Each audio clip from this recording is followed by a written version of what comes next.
हाँ जी। तो फिर पिछली क्लास में हमने पुर्तगीज और डच के बारे में स्टडी कर लिया था।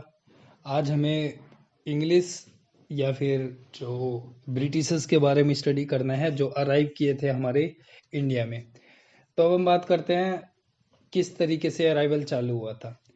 तो सबसे पहले जो अराइवल से भी पहले जब हमारे इंडिया का फ्लो ऑफ मार्केट था, जो इंडिया से अरब होते हुए यूरोप की साइड जाया करता था, लेकिन कुस्तुनतुनिया के एंड होने के बाद जो फ्लो ऑफ मार्केट था वो स्टॉप हो गया।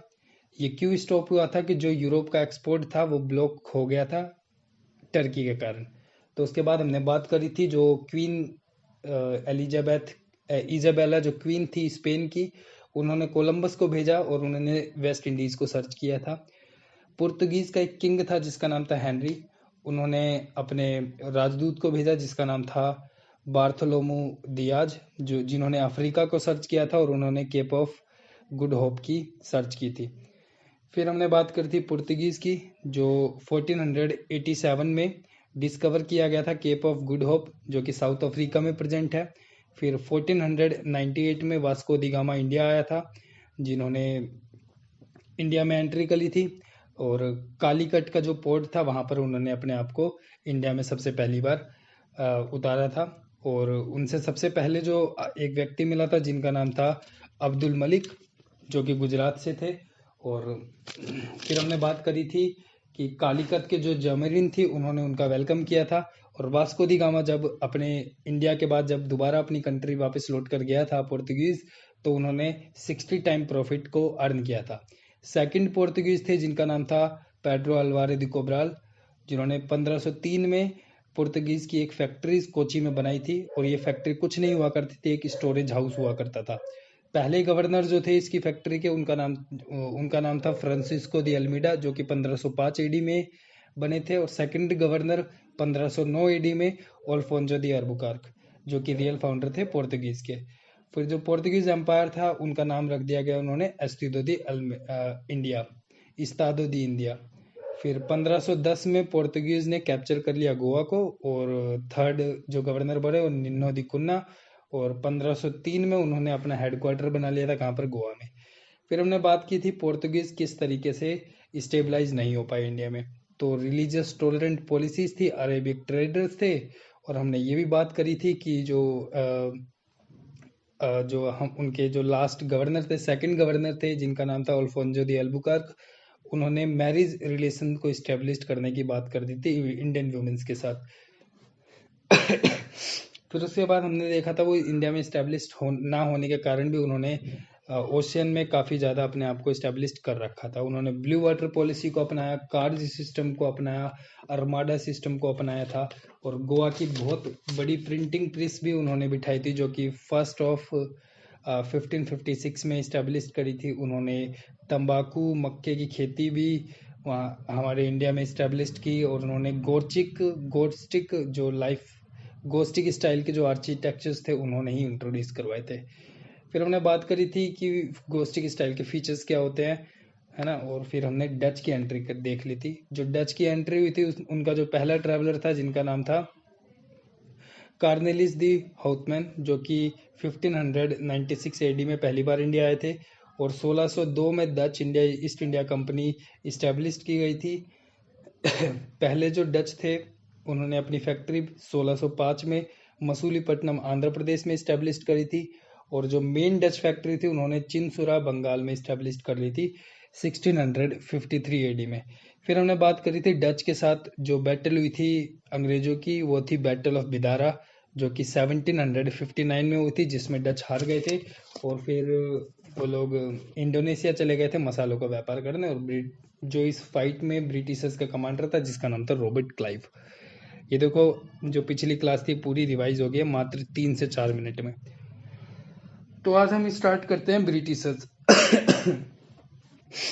तो ब्रिटिशर्स मतलब इंग्लैंड,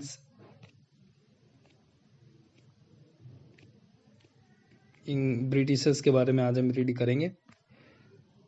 डच भी कंप्लीट हो गया था, ब्रिटिशर्स। तो ब्रिटिशर्स में हमने बात करी थी कि जो जॉन मेल हिनिस्टन थे, जो 1599 एडी में जो कि पहले इंग्लिश एक्सप्लोरर थे जिन्होंने इंडिया में पहली बार एक्सप्लोर किया था। 31 दिसंबर 1600 एडी में ब्रिटिश ने अपने आप को इंडिया में फाउंड कर लिया था as a East India Company. और ईस्ट इंडिया कंपनी का जो पूरा नाम था वो था governor and the company of merchant of London, जो कि मैंने इसमें मेंशन किया हुआ है, हम इसे हाईलाइट कर देते हैं। Governor and the company of merchant of London. और इसका पूरा नाम मैंने रीड नहीं किया, governor and the company merchant of London trading into east India. और या तो फिर इसे दूसरे नाम से भी जाना जाता था, मर्चेंट ऑफ एडवेंचरस। अगली बात करते हैं कि ये एक प्राइवेट कंपनी थी जो कि 217 शेयर होल्डर्स थे इसके। और क्वीन एलिजाबेथ इन्हें मोनोपोली का जो ट्रेड करने की जो परमिशन दी थी उन्होंने 15 साल तक की दी थी। बाद में परमिशन बढ़ाकर 20 साल की कर दी गई, जो कि यहाँ पर मेंशन किया हुआ है। ब्रिटिश रूलर्स थे जिनका नाम था जेम्स। इन्होंने 2 बार अपने एम्बेसडर्स को जहांगीर के कोर्ट में भेजा था, पर जो जहांगीर थे उन्होंने इनकी बातों को माना नहीं था। पहली बार नहीं माना था, दूसरी बार उन्होंने इनकी बातों को मान लिया था। जो पहला इनका एम्बेसडर गया था जिनका नाम था कैप्टन हॉकिन, ये मैंने यहाँ पर मेंशन किया। पहला जो इनका गया था उनका नाम था कैप्टन हॉकिंग, और जो दूसरे गए थे उनका नाम था sir Thomas Roy. Captain Hawking 1608 में गए थे और 1611 तक जहांगीर के महल में रहे थे। और फिर दूसरी बार सर थॉमस रॉय जो कि 1614 से 1615 तक गए थे। सर थॉमस रॉय जहांगीर से मिले थे अजमेर में 10 जनवरी 1616 में। और पहली बार जो इन्होंने अपनी फैक्ट्री जो जहांगीर थे इन्होंने सर थॉमस रॉय की बात मान ली थी। पहली बार जो जहांगीर की वजह से इन्होंने अपनी जो फैक्ट्री थी उन्होंने 1608 में इस्टेब्लिश करी थी। इसके जो फाउंडर थे उनका नाम था Henry Middleton. Due to the opposition of merchant of Surat, company जो थी यहाँ पर इस्टेब्लिश नहीं हो पाई और वो बंद हो गई, है ना। 1608 में इन्होंने जो अपनी फैक्ट्री सूरत में बनाई थी वो वहाँ के जो लोकल मर्चेंट थे, अपोजिशन ऑफ मर्चेंट थे, उन्होंने इस फैक्ट्री को चलने नहीं दिया, जिसकी वजह से वो फैक्ट्री वहाँ पर बंद हो गई। पुर्तगीज ने अपने आप को प्रोवोक कर लिया सूरत से और वहाँ से वो चले गए। ये उसी तरीके से था जिस तरीके से अरब की मार्केट को उन्होंने तोड़ा था पुर्तगालीज ने। अब पुर्तगालीज जो है वो इनके लिए एक तरीके का हर्डल बनकर इंग्लिश के लिए या फिर ब्रिटिशर्स के लिए एक तरीके का हर्डल है ना। ये चीज मैंने यहाँ पर मेंशन किया हुआ है।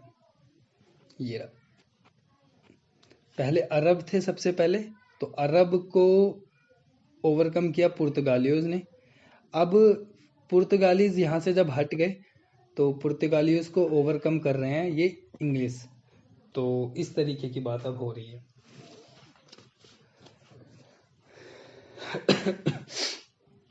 1717 में लीडरशिप थी जिनकी जॉन मार्सोन की, जॉन सरमन। ये रहा 1717 में under the leadership of John Surman. जो इंग्लिश के रिप्रेजेंटेटिव थे वो मुगल एम्पायर के साथ मिले जिनका नाम था फर्रुखसियार। और इनके साथ डॉक्टर हैमिल्टन और ख्वाजा सहरुदा अलमीरा जो कि इनके मेंबर्स थे वो उनके साथ गए थे फर्रुखसियार से मिलने के लिए। फर्रुखसियार इन्हें जो ट्रेड करने की परमिशन दे देता है और उसके साथ साथ ये कंपनी को बंगाल के लिए company could conduct the trade of Bengal और गिविंग 3000 रुपीज। ये पूरी तरीके से बंगाल में ट्रेड कर सकते हैं और राजा को सिर्फ जो फर्रुखसियार को सिर्फ 3000 रुपये देने होंगे। और giving 10,000 rupees can conduct the trade on Surat port. और सूरत पोर्ट में अगर उन्हें कोई व्यापार करना है तो उन्हें 10,000 रुपये देने होंगे। और coin of Bombay mint of the company were authorised. और जो कोइन था वहाँ पर बॉम्बे का, तो वहाँ पर उसके कोइन को ऑथोराइज कर दिया। और company could purchase the land near Kolkata. जो कंपनी है वो कोलकाता के नियर उस लैंड को खरीद सकती है। अकॉर्डिंग टू हिस्टोरियन ऑर्म, जो हमारे एक हिस्टोरियन है ऑर्म, उनके अकॉर्डिंग ये जो ब्रिटिशर्स के लिए एक मैग्ना कार्टा था ईस्ट इंडिया कंपनी को एस्टेब्लिश करने का। फिर हम बात करते हैं डेनिस के बारे में कि डेनिस ने अपने आप को किस तरीके से इस्टेब्लिश किया। हम सबसे मेन चीज़ मानते हैं कि हमारे जो ब्रिटिशर्स इस्टेब्लिश हुए थे वो फर्रुखशहर, मुगल एम्पायर थे जिनके नाम था फर्रुखशहर। 1707 में जब औरंगजेब की डेथ हुई थी, औरंगजेब की डेथ के बाद कोई भी दूसरा राजा जो इसके बाद जो इनके सक्सेसर्स थे वो पावरफुल सक्सेशन बनकर नहीं उभर पाए थे, जिसकी वजह से मुगल एम्पायर जो था वो कमज़ोर होता चला गया था और इसके जो नेक्स्ट सक्सेसर आ रहे थे वो बहुत ज़्यादा लायक नहीं थे, जिसकी वजह से जो मुगल एम्पायर है वो डिक्लाइन की तरफ जाता चला जा रहा था 1707 के बाद। फिर मुगल एम्पायर के बाद जो ब्रिटिशर्स के बाद अब हम डेनिस के बारे में पढ़ेंगे। डेनिस का मतलब होता है डेनमार्क। डेनिस एक लैंग्वेज है जो कि डेनमार्क के लोग बोला करते हैं। 1616 में Danish East India Company establish हुई और उसका जो मेन सेंटर था वो श्री रामपुर था, कहाँ पर, बंगाल में। और इन 1853 में इन्होंने अपने जो ट्रेड है वो पूरे ट्रेड को ब्रिटिशर्स को बेच दिया था और फिर वो डेनमार्क चले गए थे। शायद इनका प्रॉफिट नहीं हो रहा है, जिसकी वजह से इन्होंने इस पूरे ट्रेड को ब्रिटिशर्स को बेच दिया होगा 1853 में, और वो अपने डेनमार्क दोबारा लौट गए थे। काफ़ी भोले लोग थे, इनकी कोई ज़्यादा बड़ी हिस्ट्री नहीं है। डेनमार्क और डेनिस की हमारे इंडिया में कोई हिस्ट्री नहीं है, बस एक ही हिस्ट्री है कि 1616 में इन्होंने डेनिस ईस्ट इंडिया कंपनी को इस्टेब्लिश किया और इनका जो मेन सेंटर था वो था श्री रामपुर, जो कि बंगाल में स्थित था। लेकिन इन्होंने 1853 एडी में अपने जो ट्रेड के जितने भी बिजनेसेस थे उन्होंने ब्रिटिश ईस्ट इंडिया कंपनी को बेच दिए और अपना डेनमार्क की तरफ चले गए। फिर हम पढ़ते हैं फ्रेंच के बारे में। फ्रेंच ने कितना और किस तरीके से अपने आप को इस्टेब्लिश किया। फ्रेंच जो थे वो 1664 एडी में जो इनके फाइनेंस मिनिस्टर थे, उनके किंग जिनके लुइस 14 थे, और इनके जो किंग ने थे उन्होंने गवर्नमेंट कंपनी यहाँ पर इस्टेब्लिश करी थी। Colbert establish the French East India Company. India में French East India Company establish करने वाला जो था उसका नाम था कोबराल। पहली जो फैक्ट्री थी इन्होंने सूरत में इस्टेब्लिश करी थी 1668 को, और इसके जो पहले फाउंडर थे जिनका नाम था फ्रैंकोइस कोर्नास, और 1669 एडी को इन्होंने अपनी दूसरी फैक्ट्री इस्टेब्लिश कर ली थी मसूलीपट्टनम में, और 1673 में Fort Louis was established at Puducherry. ये एक किंग की कंपनी थी और इनके जो फाउंडर थे जिनका नाम था फ्रैंकोइस मार्टिन।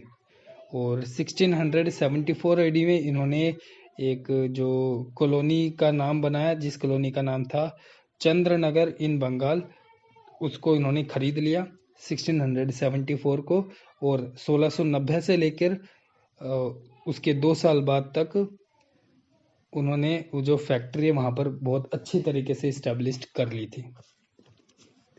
इनका जो फ्लो था इस्टेब्लिश करने का, ये एकदम ब्रिटिशर्स की तरह इस्टेब्लिश था। ये दोनों ही पावरफुल, काफ़ी ज़्यादा पावरफुल थे।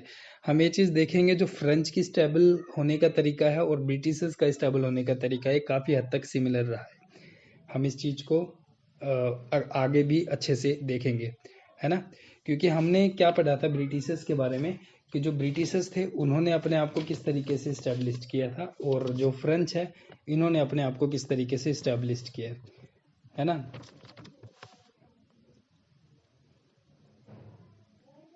क्योंकि जो सबसे पहले ब्रिटिशर्स ने अपने आप को सूरत में इस्टेब्लिश किया था, और फिर, है ना, और दूसरी बार इन्होंने अपने आप को बंगाल में इस्टेब्लिश करना चालू कर दिया था।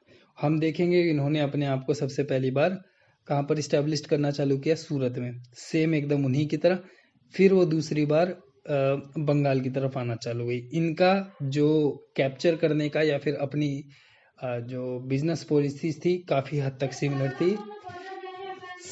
काफ़ी हद तक सिमिलर थी किसके से, ब्रिटिशर्स के साथ। अब हम बात करते हैं स्वीडिश की। स्वीडिश की भी जो हिस्ट्री है वो काफ़ी ज़्यादा सेम नहीं थी, काफ़ी ज़्यादा टफ नहीं है। तो फिर स्वीडिश के बारे में हम पढ़ते हैं, जो कि 1731 एडी में Swedish east India Company establish हुई थी, और बाद में इन्होंने अपना ट्रेड जो था वो चाइना के साथ कंडक्ट करना स्टार्ट कर दिया था। Thank you.